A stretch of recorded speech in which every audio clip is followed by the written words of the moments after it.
Hey everybody, what's up? I'm Chase. Welcome to another episode of the Chase Jarvis Live Show here on Creative Live. You guys know this show. This is where I sit down with amazing humans and I unpack their brains and help you live your dreams in career, in hobby, and in life. My guest today is going to ignite your imagination, your brain, very relevant to the times.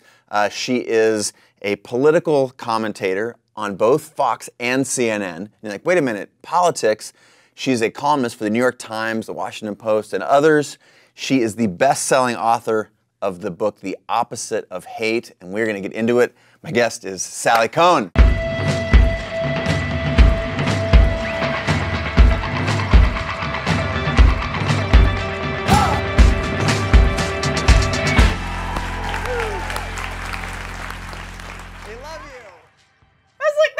Introduction ever, man, there because you go. Like half of it wasn't true. I love it, right? Like I'm not a columnist You're not a the New York Times. You're a writer. But I've written for them, thank you. This is... I used to be a commentator at Fox News. Now I work for CNN. And I don't know if we can technically call the book a bestseller yet, but from your lips to Amazon's... Hey, I tell you what, all of the people that I pay attention to who you are either on their show or I've seen some of the TV stuff, the TED Talk, incredible. I will bet all of the money. Thank you. Well, this is listen, delivering. Look at my copy. It's just got all the dog ears and the... I'm such a nerd. I just mostly love that people are reading it, engaging with it, and finding it useful and helpful and inspiring. And it's leading to a lot of good and interesting and challenging and conversations. That's what I wanted to do. Amazing conversations. And that is part of what I would like to have today.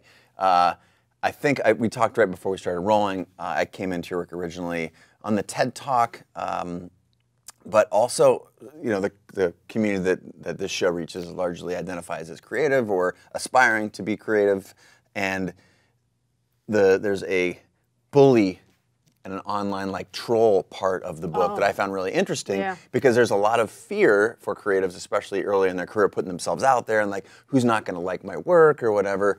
And I love that right off the bat in your book, you talk about you actually were one of those people, not an online troll, but you were a bully. And you open your TED Talk also with a story about bullying. And I thought maybe you could share that story and how that relates to your work.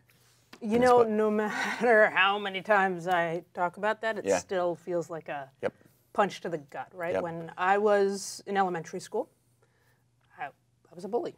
I was a mean kid. I was a jerk. I was a whatever word we want to use. Bully wasn't necessarily a word that was used kind of with the ubiquity it is now. But I was mean to other kids for little to no good reason whatsoever. I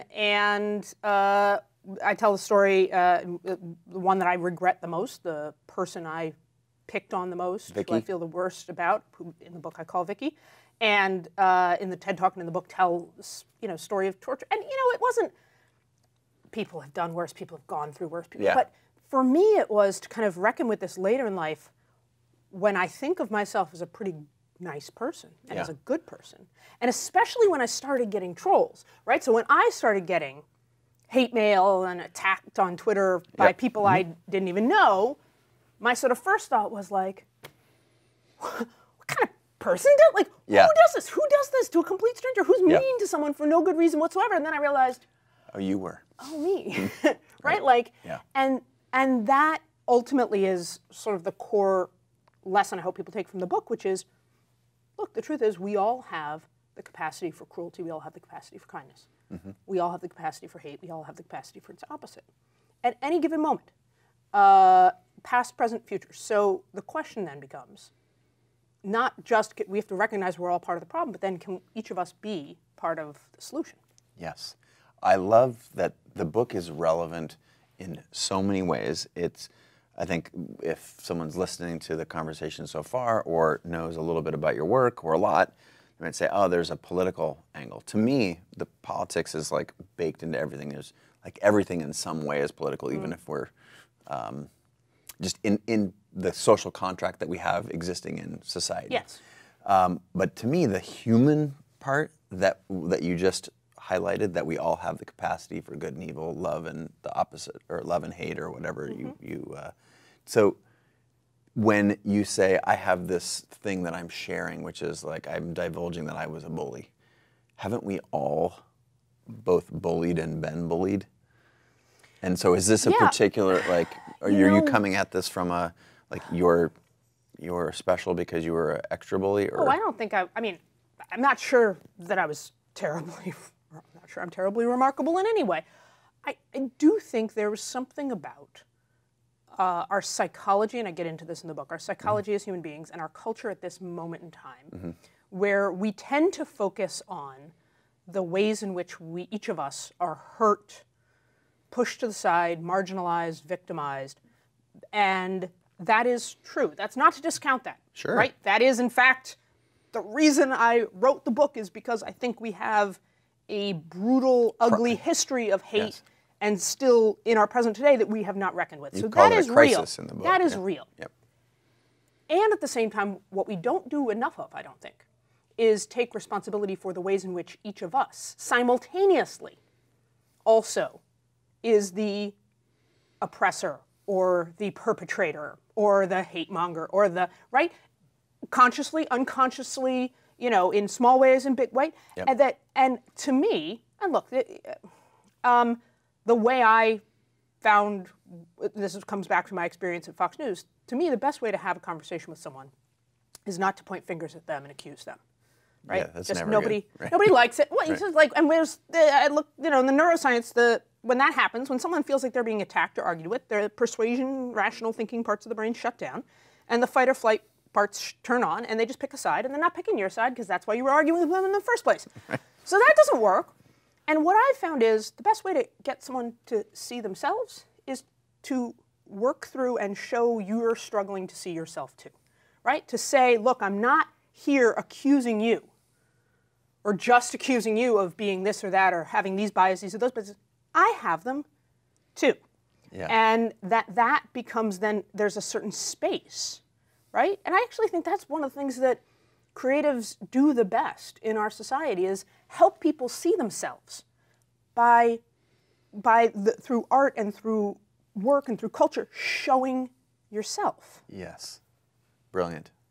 You just, okay, we can Thanks, go man. home now. Yeah. We're done. Margarita time. Margarita's on the deck. That was like, that's the thesis that I sort of walked in. I try and walk in with some point of view. And I think part of what we talk about at Creative Live and just in general, I think in the creative community is you got to show up, you got to do the work, and the work that Brene Brown, you're probably familiar with her. She's been on the show many, many times. Love Brene. And, yes, and you know, this quote her in the book. Yes. Yeah, the act of being vulnerable is what makes, or is a major component of making art powerful.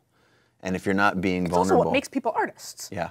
Right. Yes. I mean, it is what like allows. I mean, we are having this discussion before. I don't really think of whatever, but like the people I think of as artists are incredibly exposed and sort of they don't just rub raw the nerves of the world and politics and dynamics. They themselves are like raw nerves walking around in the world. Yeah.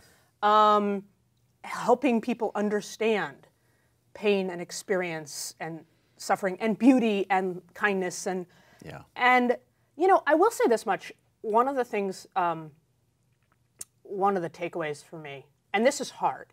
And this is hard if you're putting yourself out there and you believe in something, you believe in whether it's your piece you've made or your mission or your whatever. Someone said to me, you know, when you step out, right, half the people are going to hate you immediately.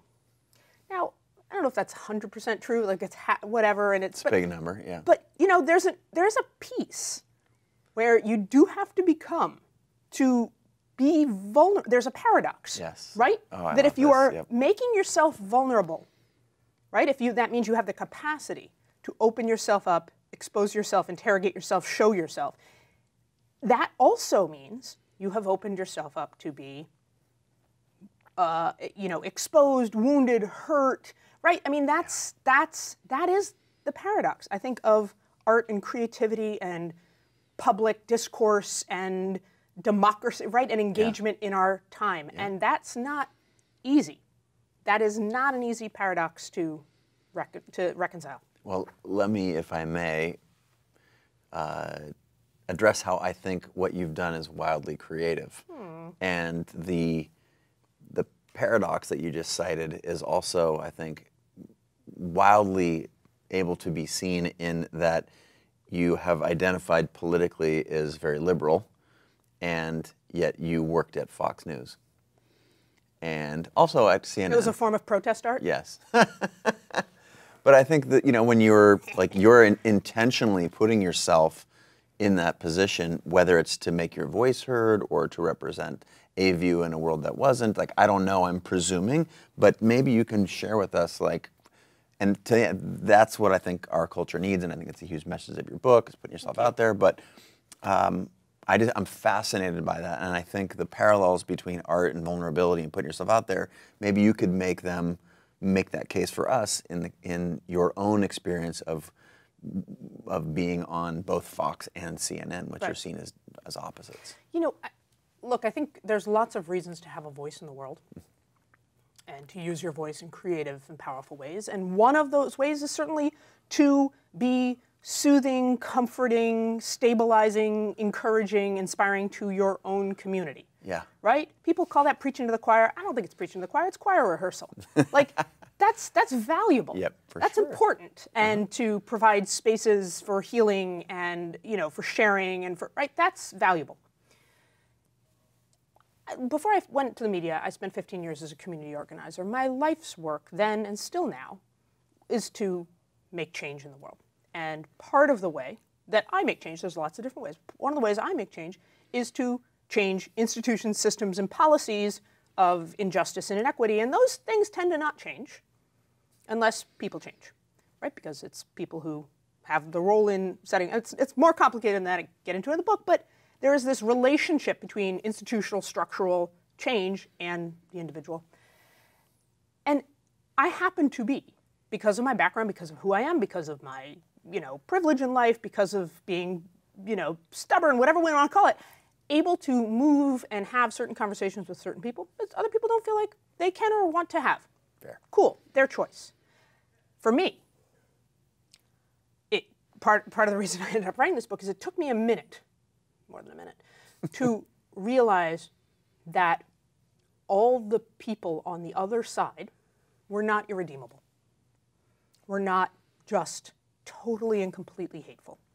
I thought some of the things they believed in, some of the things they were voting for were hateful, but as people, they were not just that, right? Brian Stevenson, who wrote the book Just Mercy, who was one of my professors, he says, and does incredible work against the death penalty and to have the country wrestle and reckon with our history of racial inequality and lynching and violence. Brian Stevenson says, none of us are the worst thing we've ever done. Now, we often want that to be true for us. The question is, can it be true for others, right? Not just our side, but the other side. Yeah. That's hard, right? So one of the people I talked to in the book, this is the more extreme example, is an ex-neo-Nazi. And a lot of people are really, I've had people come up privately and in events and they say, why would you even talk to him? Why would you even write? Why would you even... Yeah, this is a no-fly zone. He's an ex-neo-Nazi. Yeah. And second of all, I'd rather, given a choice between him staying a neo-Nazi and being an ex-neo-Nazi, I'm going to choose ex-neo-Nazi. To me, it's not even right. And now he is, he went from being the top white power movement recruiter in North America and head of the most popular white power band in the world, to now being a Buddhist who runs a service learning organization with his South Asian best friend.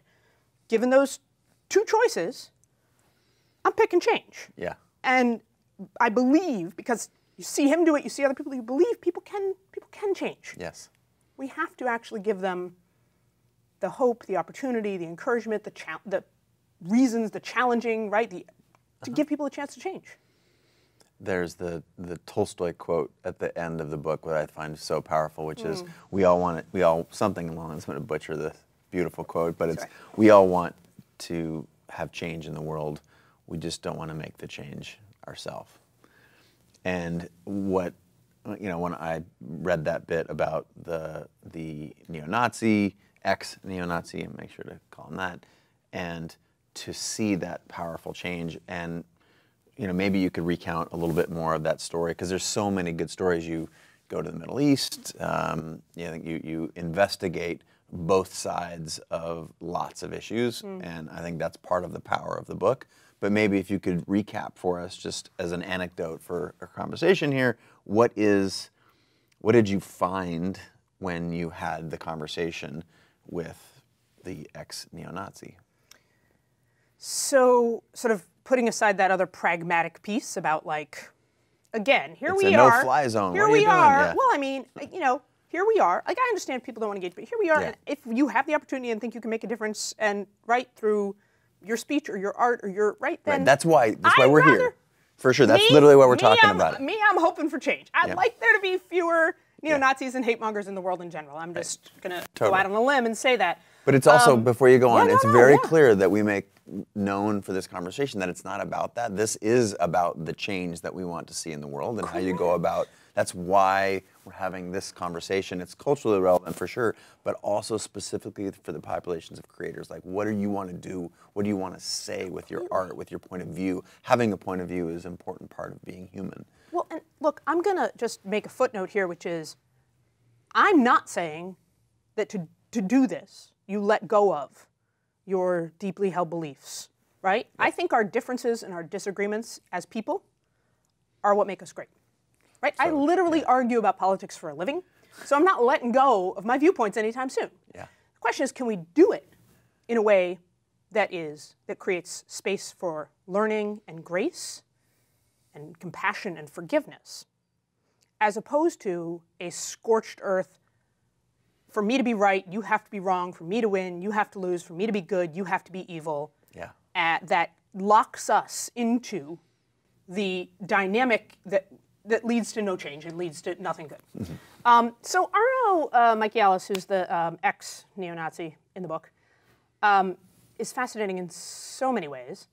But one of the ways I will say that was one of my big takeaways from this process is, and there's research, by the way, of current neo-Nazis and current terrorists, that most people, even at those extremes that we would go, well, of course they think they're hateful.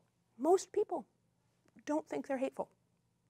Most people don't think they're hateful. Most people think they are reacting to the hate of others. So same with my trolls. My trolls who said vicious things about me online, I call them up and they say, oh, no, I don't hate you. I'm not hateful. You're the hateful one. So we all have this they started an approach.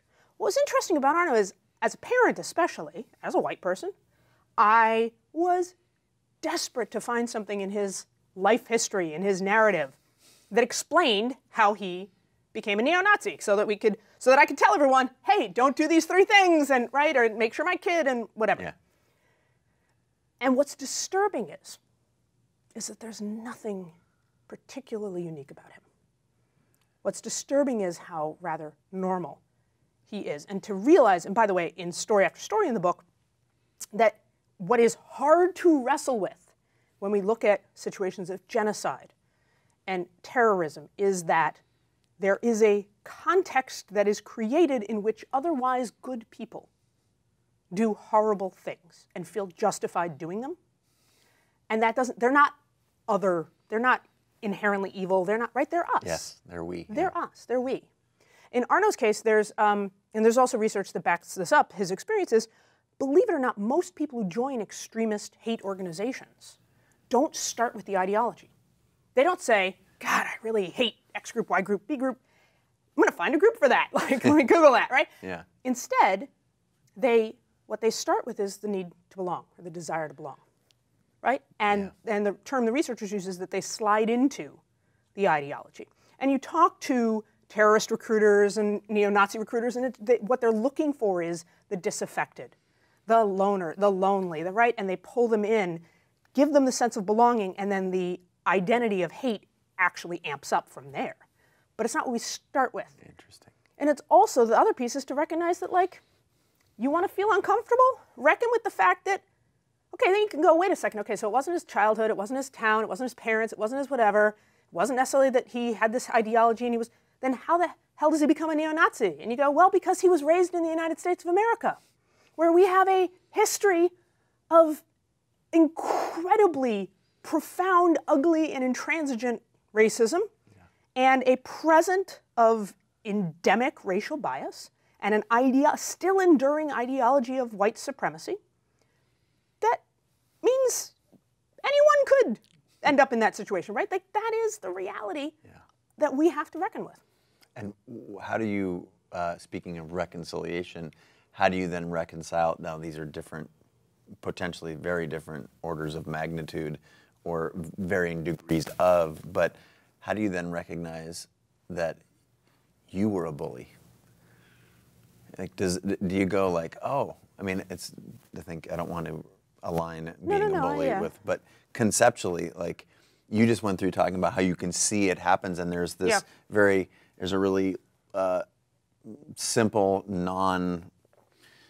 reasonably linear path from A to B to C, and you're like, oh, you just end up there. Yeah. And is the same true for the bully that is inside of all of us, or has at some point bullied? I think we have to all wrestle with the reality that we, in general, tend to bond more over hate than kindness, right? And there's actually studies, right? So, like, they've taken college students, for instance, there's a bunch of studies on this, but they've taken college students, and they have the college students do a survey where they rank a bunch of professors, which ones they don't like, which ones they like.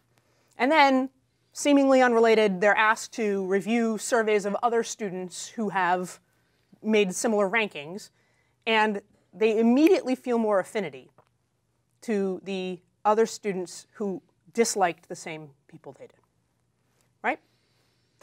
We bond, and that's inherent, or at least inherent in our current psyche, and we are incentivizing the heck out of that in our society right now as a whole, right? So we are, in our culture, in our news media, and social media, we amp up and incentivize and pile on to hate and attacks, and we don't really have the same traction, viral sharing, whatever, around goodness and kindness and whatever.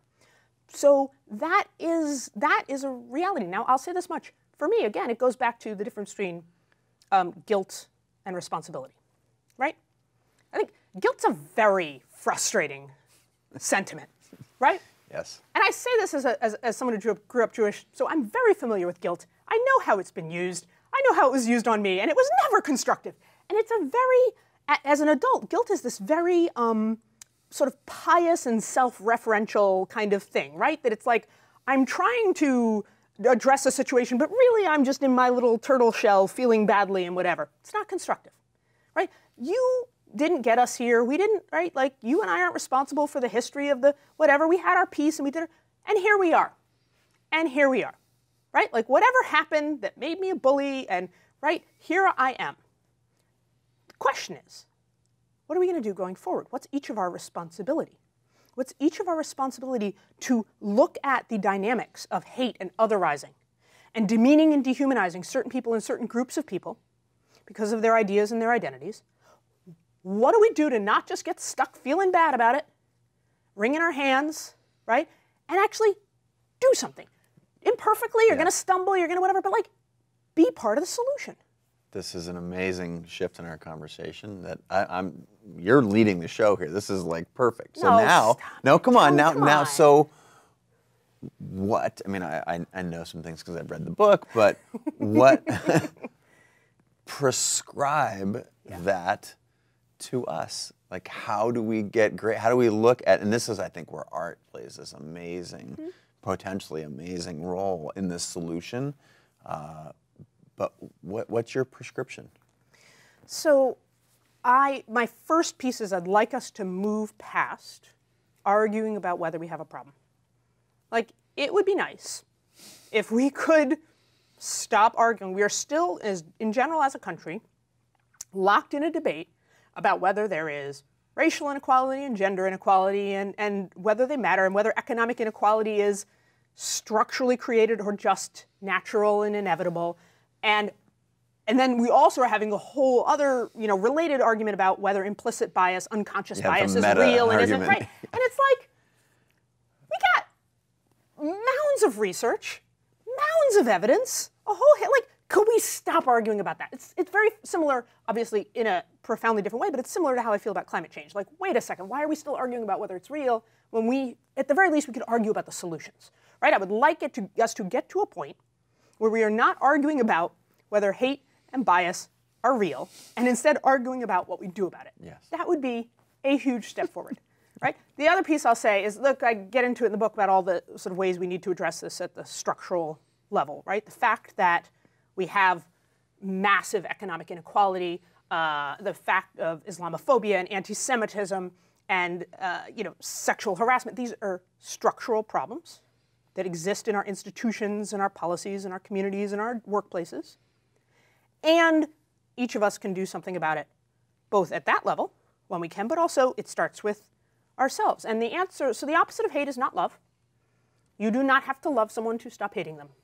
Congratulations. You don't even really have to like them. What you have to do is understand that in spite of those differences and disagreements, we share fundamental humanity, right? And deserve fundamental respect, equal dignity. And part of the problem, it's not the whole answer, but part of the problem is we know that, this is a Brene Brown quote, it is hard to hate up close. So true. Right? Or it is at least harder to hate up close. And the fact of the matter is we have, our schools right now are more segregated than they were 20 years ago, right? 3/4 of white Americans say they don't have any non-white friends. Most strong Hillary supporters weren't friends, didn't have a friend who was a Trump supporter, and vice versa.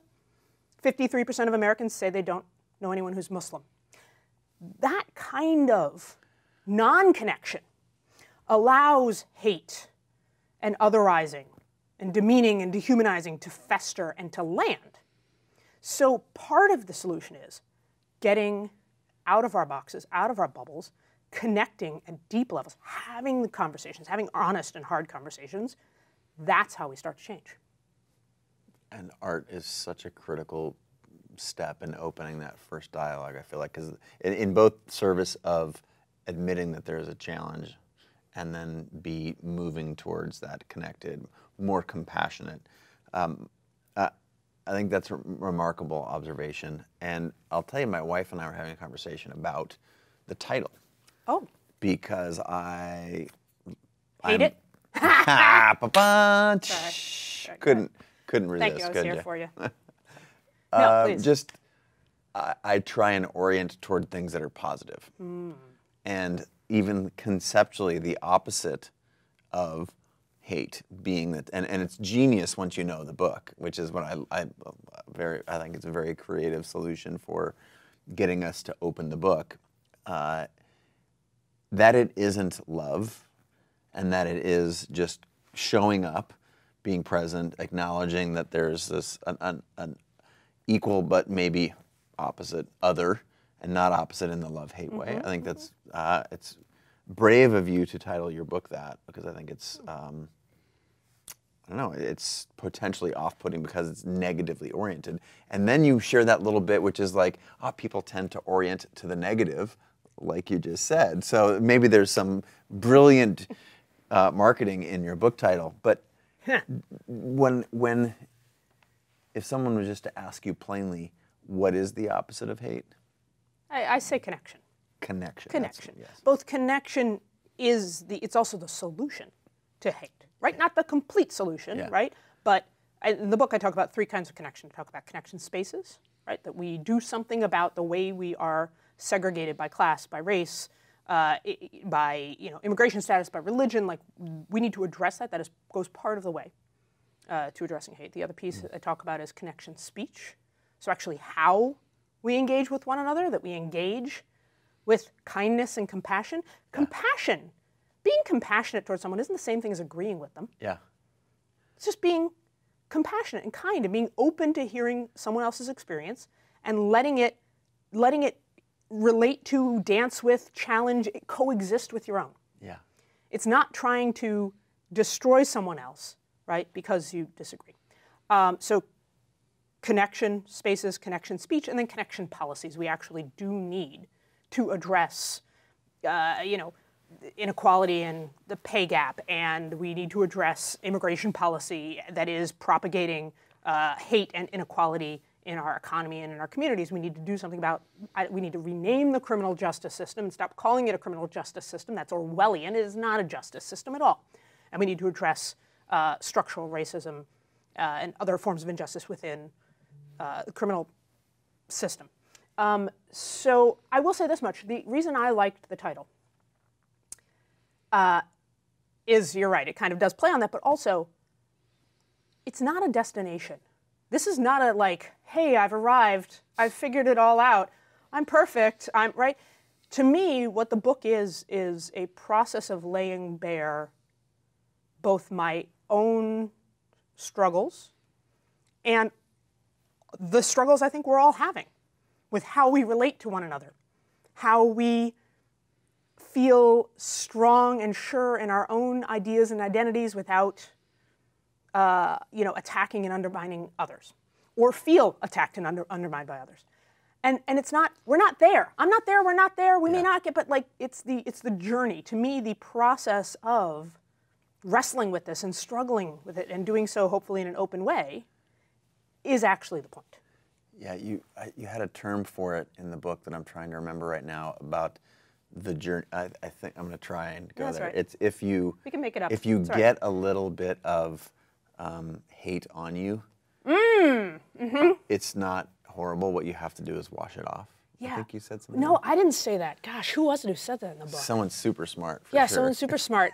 Oh gosh, I'm like, in my head, I think I know who it is, but I don't want to miss. So anyway, no, someone I know, I think that was on Twitter, had said that, and it's very smart. Yeah. Right. That it's not we tend to use. Here's what happens.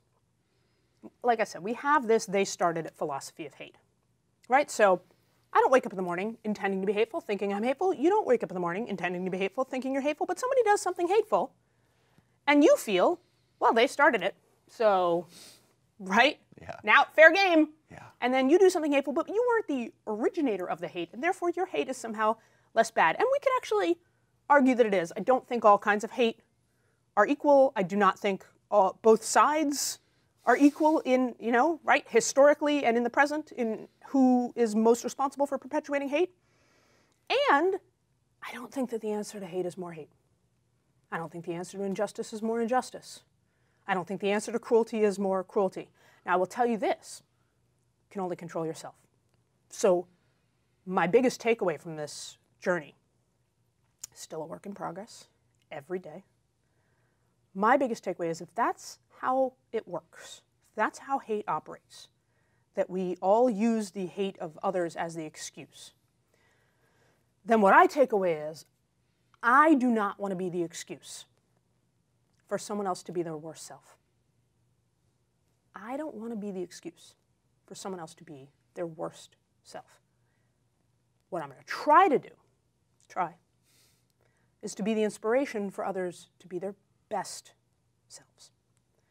And if we can each do that a little bit more, I think we would have a more kind, constructive, caring, progressive society that is progressing, hopefully, able to have the conversations we need to have in our democracy, including all of us. Yep. That's my hope. But at least that's the piece I can take responsibility for. I'm going to get real tactical. Oh, go there. Yes. How do you do that? How do you inspire others to show up as their best self instead of their worst self? Like, what does it mean when you wake up and brush your teeth? What do you do differently? Well, it means I don't, for instance, I don't like, people come at me with hate on the internet. I don't respond with hate, right? And I don't say, oh, well, they start, like it doesn't, right? No. Okay. Like it means no. It means I'm not going to do that, right? It means that I am going to try to, in hard moments, in moments where I feel triggered. I want to get defensive or I get, whatever it is, I do not like the word triggered. I'm actually very proud that I only used the word triggered once in my book. Great. Very proud of that. We could get into that some other time. Okay. But I'm going to try to respond with an open heart and with self-critique. I'm also, when I have conversations with people, look, we often want to try to persuade others without being open to being persuaded ourselves, right? So I'm going to listen. I'm going to actually be open to the fact that I could be wrong or try to be, which we have a very hard time doing in general, and especially in this moment where so much of our politics, small p politics, is about virtue signaling, right? Online and off, and right, and it's very thin, and we don't actually, like, the willingness to be nuanced and be wrong and be open and be, right? So it's honestly, for me, and look, again, like, come at me, tell me all the ways I've done it imperfectly, and I have, and I do. Yes. But it's like getting up and trying every day. It is partly a spiritual practice, right? A moral practice of, like, I am going to be in the world the way I want the world to be. And it is also a practical strategy because, to your point, as someone who cares about change, I have never seen anyone change because someone hated them. It doesn't happen, right? Again, we dig in. So, I never saw another group say, I'm gonna vote for that other side because they just treat me like crap and like I'm so stupid. I'm gonna give their sides a real serious consideration. Like, no, right? No. No one says that. It doesn't happen like that. Said no one ever. Said no one ever. So let's keep going. I'm going to push a little bit harder on the practical stuff. Oh, let's go. We can go super practical. Yeah, let's go. Let's talk about the ABCs. Yeah, so being the change that you want to see when someone, again, I'm framing this repeatedly here for the creators who are like, when they put something out there, and what's sort of worse than someone critiquing it is no one saying anything. Oof. But we've all put that out there. I'm not sure I agree with that. But all right. So these are tactical, like you're not throwing hate back when someone comes at you. Right. You throw understanding and love or care or awareness or self-awareness. Give me a couple others. All right, so let me first say, so to me, troll response 101, you have three options, right? So someone attacks you online or offline or whatever, you have three reactions. One is to do nothing. Doing nothing is a fine choice, right? Like, first, do no harm.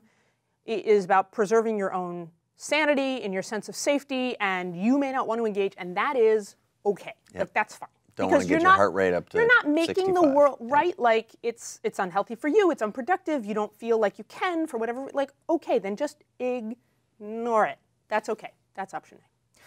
The second option, which a lot of people choose, is to respond with hate, right? Well, you came at me, so I come at you, and blah, blah, blah, blah, blah, blah, and right? And, you can do that. I'm not here to tell you what you can and can't do. I'm just telling you, I think you're going to feel worse. Yeah. It's going to make you feel crappy. It's going to make the world a worse place. It's not going to help anyone in that, right? So that's what I generally don't like. Option 3 is to respond with some compassion and kindness. And, right, again, that doesn't mean to capitulate. It doesn't mean to, right? Like, this doesn't mean to lose your principles, your values, your beliefs. Yeah. But to be generous, to be caring, to be open, to be warm, even to be funny, right? There's some examples, and there's some examples in the book. Yeah. Look, I'm starting to get very worried about social media, to be honest, and its capacity to do good in the world, but there are some examples in the book of people who actually did exhibit and use kindness and compassion and humor as strategies online and ended up leading to some amazing change. So it is possible. I read a review of the book that says it's something, and sometimes funny.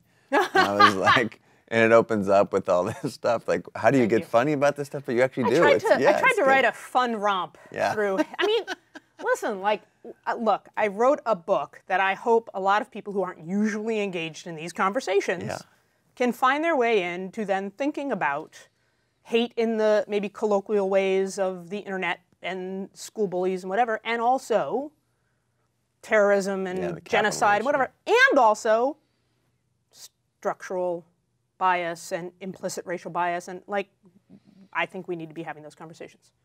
More tactics. More tactics. All right, so here's my favorite. This is a tactic that was shared with me by Matt Kohut, Seth Pendleton, and John Neffinger. Matt Kohut and John Neffinger wrote a book called Compelling People, where they outline this much more thoroughly. It is called the ABC strategy. So when we talked before about how the brain works, and when you're having a conversation with someone and they sense it's an argument, they say something you disagree with, and you argue back with them, what happens is persuasion, rational thinking parts shut down, Fight or flight turns on, pick a side, they're not picking your side, that's why you're having an argument in the first place. So that doesn't work. You can still do it if you'd like, but if you're interested in conversations that actually lead to change, that's not the way to go. So the A in ABC is not argue. It is affirm. It doesn't mean you actually have to agree with what someone's saying or their conclusions, but usually underneath our opinions aren't just facts but feelings, right? Most of us didn't come to our political or social views because we read all the research and formed some rational idea about what was the best way to go, right? We have feelings about what's right and wrong. And I will tell you something about feelings. You can't argue with them. Feelings are valid just because they're felt, right? I learned this a lot in couples counseling. So in couples counseling, I learned that if my partner says, you hurt my feelings, I can't say, no, I didn't, right? I mean, I can. I can totally say it's not going to work. That's that wrong part of your brain. Like, they're her feelings, they're hurt. Yeah. Right? Feelings are valid because they are felt. So instead, it's finding something, usually at that emotional level, that you can understand, that you can even empathize with. I understand.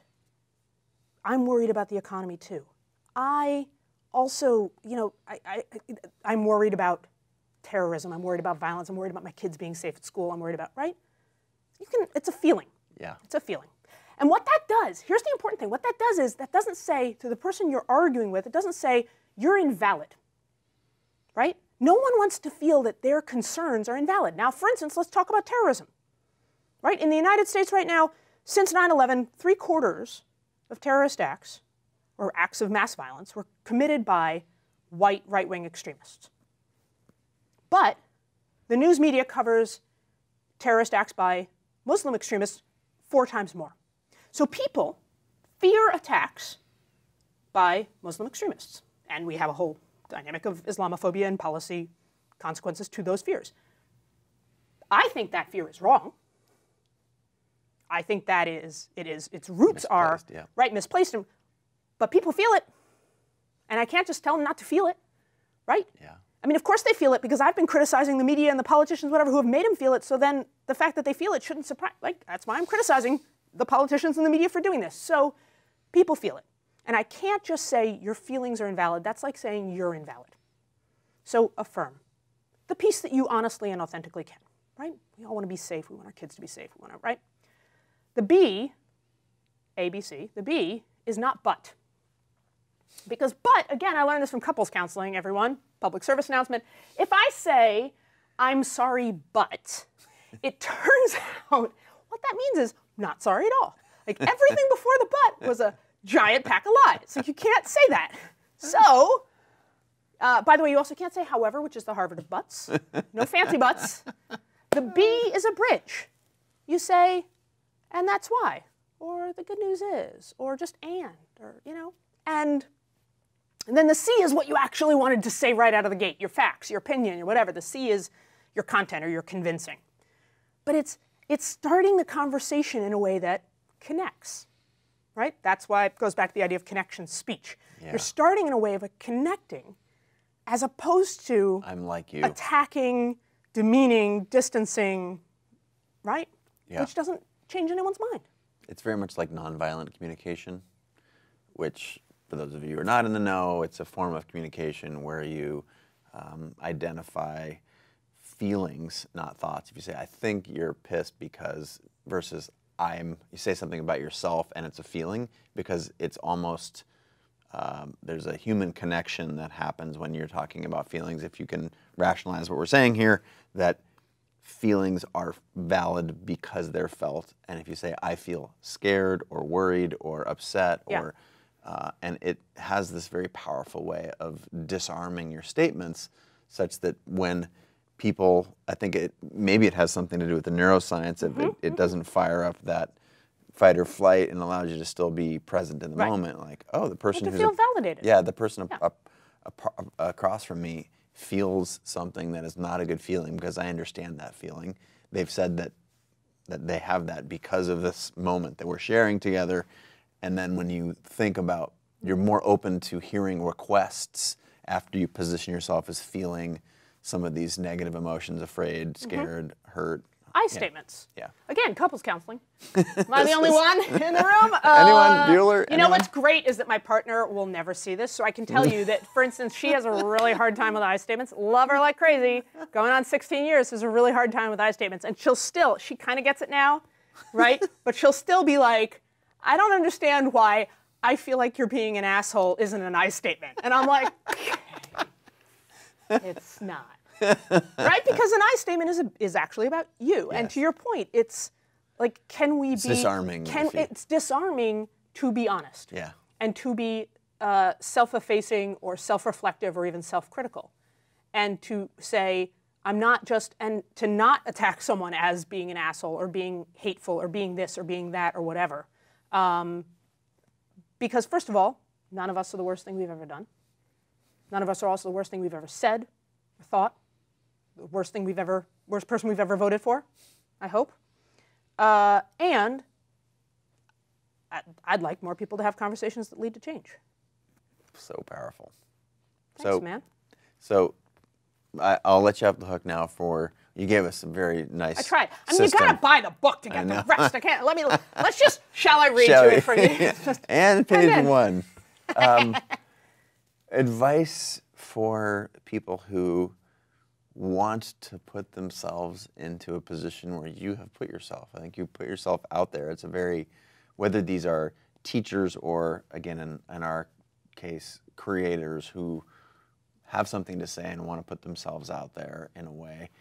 Was there some hurdles that you had to go over? Like, what was your own personal journey on? Still hurdling them, man. Yeah. You know, I have been hearing, one of the things I love the most about this process of coming out with the book is hearing what it means to people and hearing people's stories and struggles. And I have just been hearing story after story of how people are trying to do this in small and in bigger ways.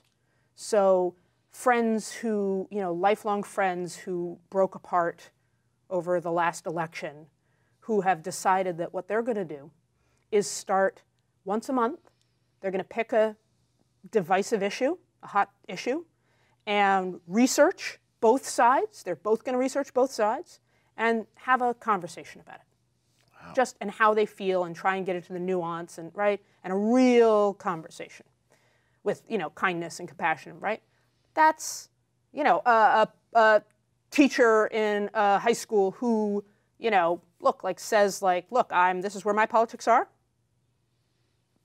I'm putting it on the table. Now it's off the table, and we're going to all discuss. We're going to talk about it. We're going to have viewpoints. We're going to have to make the argument of the other side. What do you think is a good point in the other side's view, right? Like, how can we, right? People who are coming together to say, look, I want to have these struggles through art. Can we contribute in some way to, right? In deep and meaningful ways. Yeah. Deep and meaningful ways where I think we hopefully can model, and I do think this is where artists can do this, where we can model a healthy democracy.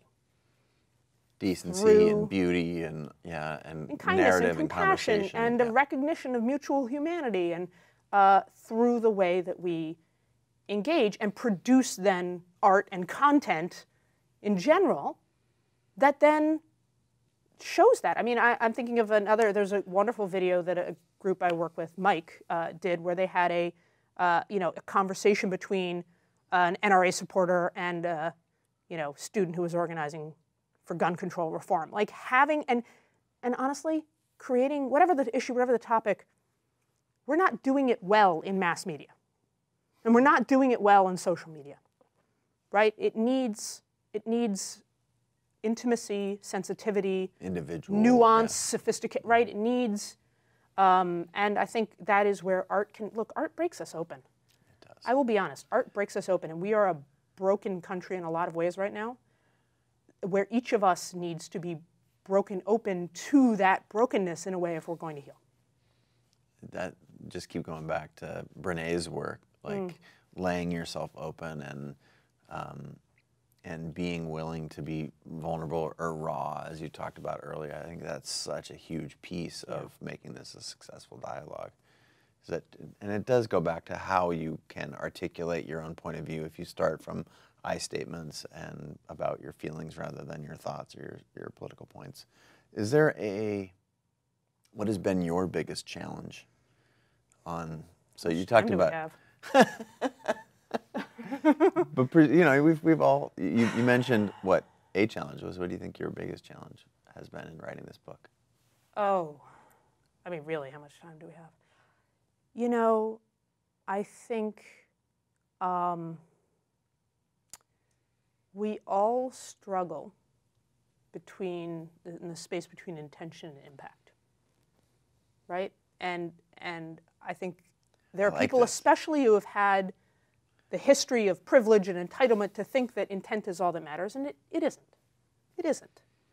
In fact, you look at sort of civil rights cases and Supreme Court rulings, and it was a big deal when there was a sort of historic ruling where it said, look, it's not just a matter of intent. Like, you don't have to have just intended to discriminate based on gender or intended to discriminate on race, but if you have what is called in the court rulings disparate impact, then that is enough proof of injustice. So, and the same is true in our individual interactions and our interactions in work and as bosses and supervisors and managers and parents and friends and people in public and artists and whatever. Is intent, right, isn't the same as impact. So I think that means in those moments that each of us needs to own the impact of our words, our deeds, our ideas, our thoughts, our work, and also, hopefully, be graceful, kind, and generous to others in their intent, right? So like a lot of people I know think Trump supporters all intend to be racist and Islamophobic and,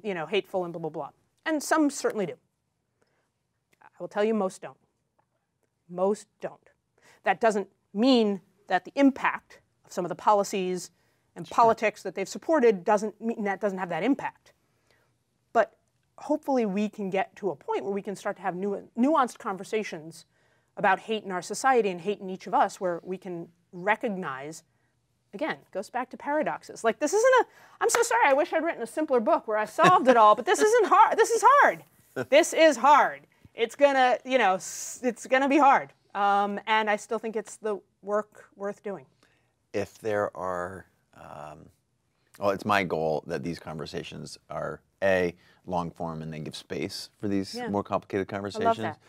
You and I have both done a lot of television, and you realize you get 3.5 minutes. That's a long segment, and like trying to put all your words in a small amount of space, and it just doesn't. Yeah, 3.5 minutes with like 5 other people, and yes. For sure. Yeah. And so it's my hope that you can point to this conversation and say, this is what I mean, because it's an hour long or whatever, and I got to say the things that I wanted to say. So I love this. Awesome. I love that you do this, and I remain a big fan. And thank you. And I'm gonna, what was it? Creative Curious. I love that. I'm gonna.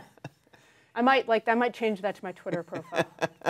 Creative Curious. I'll take it. Right, yeah. So, but what has been missing from this conversation that you would have wanted or want to be in it, so that you can point to this conversation and say, I got everything in that thing that I wanted to have in there?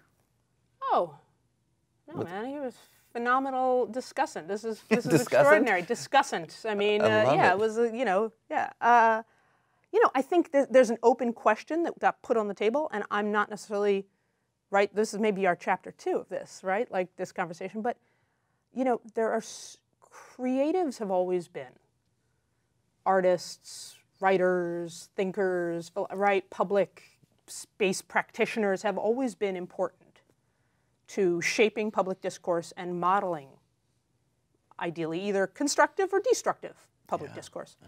And I think going forward, like this to me is a wonderful open question, where I feel like I am just starting to see bits and pieces of what's possible, hear more and more of examples. I'd love to hear more of where people are in their work, in their creativity, in their process, trying to wrestle with how to fight hate, be the opposite of hate, with their voices and their tools. I think that's a wonderful space for people to lean into. Amazing. Thanks, man. Thank you so much for being on the show. And we all have a lot to learn. A good place to start is with this book. It's incredible. Congratulations on having such an impact. We have a lot of friends in the same circles, and it's fun to watch your work just be front and center in a lot of their shows and programs, and it's going to be awesome. I appreciate so that. timely. Thank you so much. So timely. And that's a wrap for the show. Looks like we'll see you again probably tomorrow, maybe even sooner. Maybe you're going to watch the next video.